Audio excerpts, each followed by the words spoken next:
படத்தோடைய ஸ்டார்டிங் சீன்ல ஒரு இருட்டான பிளேஸை காமிக்கிறாங்க. அந்த ஒரு இடத்துல ஒரு கார் நிக்குது. அந்த காருக்குள்ள யார் இருக்கா அப்படின்னு சொல்லி பார்த்தா அவர் தான் நம்ம ஹீரோ ஆண்டி. ஹீரோட முகத்தை பார்த்தாலே தெரிஞ்சிருக்கும். பயங்கரமான வலி, வருத்தம், கோபம் அப்படின்னு சொல்லிட்டு எல்லாத்தையுமே கலந்த மாதிரி இருக்காரு. பேக்ரவுண்ட்ல ஒரு சோகமான பிஜிஎம் ஓடிக்கிட்டு இருக்க. அப்படியே காரோட கேபினை திறக்கிறாரு. திறந்து அது உள்ள இருந்து எதையோ எடுக்கிறாரு. துணி பையில எதையோ ஒண்ணு சுத்தி வச்சிருக்காங்க. அந்த மாதிரி தான் இருக்கும் அப்படின்னு நானும் நினைச்சேன். பார்த்தா துப்பாக்கி புல்லட் அப்படின்னு சொல்லிட்டு எல்லாத்தையுமே கொண்டு வந்து ஒரு மாஸ்டரான ஏதோ ஒரு பிளான போட்டிருக்காரு அப்படிங்கறது மட்டும் நல்லாவே தெளிவா தெரியுது. அது மட்டும் இல்லாம கூட கொஞ்சம் விஸ்கியும் வச்சுக்கிட்டு இருக்காரு. அங்கிருந்து கட் பண்ணா மறுநாள் காலையில ஒரு விசாரணை குழுக்கு முன்னாடி நம்ம ஹீரோவை நிக்க வச்சிருக்காங்க. என்னடா அப்படின்னு சொல்லி பார்த்தா நம்ம ஹீரோவை ஹேண்டி போன அன்னைக்கு நைட்டு தான் அவரோட மனைவி இறந்து போயிருக்காங்க. இப்ப இந்த விசாரணை குழு நம்ம ஹீரோ கிட்ட விசாரிச்சுக்கிட்டு இருக்காங்க. நீங்க போன அன்னைக்கு நைட்டு உங்க மனைவி கிட்ட என்ன பேசுனீங்க? அதுக்கு நம்ம ஹீரோவும் அவ ஒன்னும் பெருசா எதுவும் சொல்லல, இது வரைக்கும் நான் உங்க கூட வாழ்ந்த வாழ்க்கை போதும், எனக்கு வந்து டிவோர்ஸ் கொடுத்துருங்க அப்படின்னு சொல்லி கேட்க ஆரம்பிக்க, நான் டிவோர்ஸ் எல்லாம் கொடுக்க மாட்டேன் அப்படின்னு சொல்லிட்டேன் அப்படின்னு வந்து நம்ம ஹீரோ. அதுக்கப்புறம் என்னாச்சுன்னு கேட்கும்போது அவ வந்து யாரு கூட வாழணும்னு நினைச்சாலும் அவனோட வீட்டுக்கே வந்து போயிட்டா அப்படின்னு வந்து நம்ம ஹீரோ சொல்லிடுவாரு. அதுக்கப்புறம் நீங்க என்ன பண்ணிக்கிட்டு இருந்தீங்க அப்படின்னு வந்து கேட்கும்போது, நான் வந்து போயிட்டு முதல்ல நிறைய குடிச்சேன்,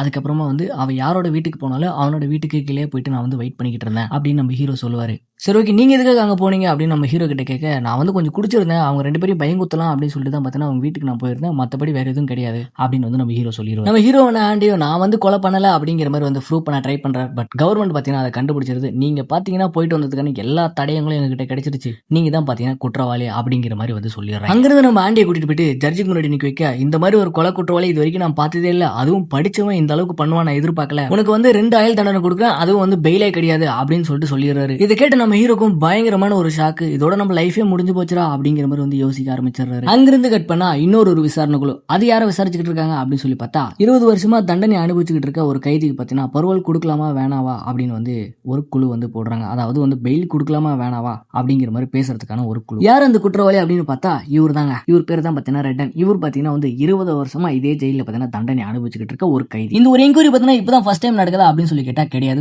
பல முறை ஒரு என்கொயரி நடந்தோம், கண்டிப்பா உனக்கு பெயிலே கொடுக்க மாட்டேன், பரோலே கிடையாது அப்படிங்கிற மாதிரி தான் வந்து திருப்பி அமுச்சு விட்டுருவாங்க, ரிஜெக்ட் அப்படின்னு சொல்லி போட்டு. இந்த முறையாச்சும் நமக்கு பெயில் கிடைச்சிரும் அப்படின்னு ஒரு ஆளை நம்பிக்கையோட போய் உட்கார, இந்த முறையும் அதே நிலைமை தான், ரிஜெக்ட் அப்படின்னு சொல்லி போட்டு அமுச்சு விட்டுறாங்க. அதே சோகத்தோட நம்ம ரெட்டும் பாத்தீங்கன்னா வந்து வெளியே போயிடுறாரு. வெளியே போயிட்டு அவங்க ஃப்ரெண்ட்ஸ் கிட்ட என்ன நடந்துச்சு அப்படின்னு கேட்க, வழக்கம் போலதான் ரிஜெக்ட் பண்ணி அமுச்சு விட்டாங்க அப்படின்னு வந்து சொல்லிக்கிட்டு இருக்காரு. அதே சோகத்தோட 3 ஃப்ரெண்டும் சேர்ந்து ஒன்னா நடந்து போய்கிட்டு இருக்கா. 4வது ஒரு ஆள் வந்து ரெட் எனக்கு பாத்தீங்கன்னா வந்து ஒரு பைட் சிகரெட் கூட அப்படின்னு கேட்க, ஆல்ரெடி நீ வாங்கினது ஏகப்பட்ட கடமா இருக்கு, முதல்ல அந்த காசை போடுறா அப்படின்னு வந்து கேட்கறாரு. ரெட் பாத்தீங்கன்னா அப்படியே நடந்து போய்கிட்டு இருக்க ஒரு பேக்ரவுண்ட் வாய்ஸ், நான் தான் பாத்தீங்கன்னா இங்க இருக்கக்கூடிய எல்லா கைதிகளுக்கும் பாத்தீங்கன்னா தம்மு சிகரெட் அப்படின்னு சொல்லிட்டு எல்லாத்தையுமே வந்து சப்ளை பண்ணிக்கிட்டு இருக்கேன் அப்படின்னு வந்து சொல்லிக்கிட்டு போய்கிட்டு இருக்காரு. நடுவுல பாத்தீங்கன்னா வந்து ஒரு அலாம் சவுண்ட் ஒன்று வருது. அது எதுக்காக அப்படின்னு சொல்லி பார்த்தா புது கைதிகளை பாத்தீங்கன்னா இந்த ஜெயிலுக்கு கொண்டு வர போறாங்க அப்படிங்கறத சொல்றதுக்காக அந்த அலாம் பாத்தீங்கன்னா அடிக்கும். இப்ப புதுசா இருக்கக்கூடிய கைதிகள் எல்லாருமே கூட்டிட்டு வராங்க. இந்த ஜெயில பாத்தீங்கன்னா ஆயுள் தண்டனை கைதிகளை மட்டும்தான் மோஸ்ட்லி போட்டு வைப்பாங்க. அதனால இன்னொரு ஆயுள் தண்டனை கைதிகள் நிறைய பேர் வரப்போறாங்க அப்படிங்கிறது எல்லாருக்கும் வந்து தெரிஞ்சிருது. அதுலதான் நம்ம ஹீரோவும் ஒரு ஆளா இருக்காரு. அந்த ஒரு ஜிப்பும் நேரா ஜெயிலுக்குள்ள போக ஜெயில இருக்கக்கூடிய எல்லா கைதிகளும் பாத்தீங்கன்னா வந்து கத்த ஆரம்பிச்சிடறாங்க. ஏன்னா புது கைதிகள்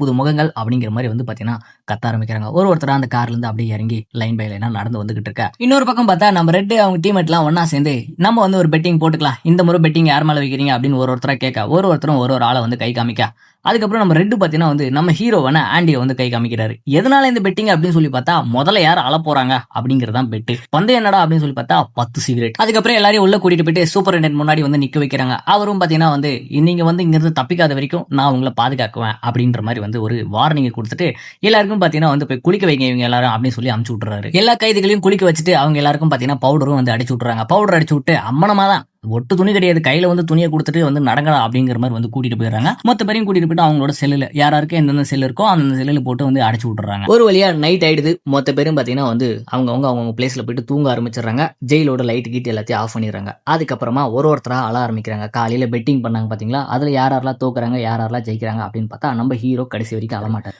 மறுநாள் காலையிலயும் விடிய ஆரம்பிக்குது. அந்த ஜெயிலோட கதவுகளும் திறக்கப்படுது. எல்லாருமே வந்து லைனா நிக்கிறாங்க. போலீஸ்காரங்க சொல்லிட்டே போறாங்க, எல்லாரும் போய் குளிச்சு ரெடி ஆயிட்டு டிஃபனுக்கு ரெடி ஆகுங்க, டிஃபன் சாப்பிட்டோம், அதுக்கப்புறம் உங்களுக்கு என்னென்ன வேலை கொடுத்துருக்குமோ அந்த வேலையை போய் செய்யுங்க அப்படின்னு வந்து சொல்லிடுறாங்க. எல்லாரும் லைனா நின்று சாப்பாடு வாங்கிட்டு இருக்க. அதே லைன்ல தான் நம்ம ஹீரோவான ஐடியும் பாத்தீங்கன்னா வந்துட்டு இருக்காரு. சாப்பாடு வாங்கிட்டு நேரா போயிட்டு சாப்பிடலாம் அப்படின்ட்டு டேபிள்ல போய் உட்காராரு. சாப்பாடு சாப்பிடறதுக்கு ஸ்பூனும் கையில் எடுத்துறாரு. அப்புறமா பார்த்தா சாப்பாட்டுல ஏதோ வினோதமா இருக்கு. என்னது இது அப்படின்னு சொல்லி எடுத்து பார்த்தா அது ஒரு புழு. இத்தனைக்கும் அது பாதி உயிரோடு இருக்கு. அதுக்கப்புறம் பார்த்தா இந்த புழுவை நீங்க சாப்பிட போறீங்களா அப்படின்னு ஒரு குரல். யாரா இதுன்னு பார்த்தா ஒரு வயசான தாத்தா. அவர் என்ன பண்ணிட்டு இருக்காரு அப்படின்னு பார்த்தா அவரும் வந்து பார்த்தா ஏதோ ஒரு குற்ற செயல் பண்ணிட்டு உள்ள வந்திருப்பாரு. சரி, அந்த புழு என்கிட்ட கொடுத்துருங்க அப்படின்னு கேட்க சுத்தி முத்தி இருக்கிறவங்க எல்லாம் பார்த்துட்டு என்னடா புழுவெல்லாம் கேட்கறான் அப்படிங்கிற மாதிரி ஒரு மைண்ட் செட்டுக்கு வந்துடுறாங்க. அப்புறமா பார்த்தா அந்த புழு அவர் சாப்பிடறதுக்கு வாங்கியிருக்க மாட்டாரு. யாருக்கும் தெரியாம ஒரு குருவி வளர்த்துக்கிட்டு இருக்காரு. அந்த குருவிக்கு சாப்பாடு போடுறதுக்காக அதை வாங்கியிருப்பாரு. இந்த ஒரு டைமுக்காக எல்லாரும் வெயிட் பண்ணிட்டு இருந்தாங்க. ஸோ நம்ம ஹீரோ அழுதுருவாரு. நம்ம பார்த்தீங்கன்னா வந்து பெட்டிங்கை ஜெயிச்சிடலாம் அப்படின்னு நினைச்சுக்கிட்டு இருந்தா நம்ம ரெட்டுக்கு நம்ம ஹீரோ அழாதனால தோத்து போயிடுறாரு. அவர் கையில இருந்த 10 சிகரெட்டையும் எடுத்து கொடுத்துட்றாரு.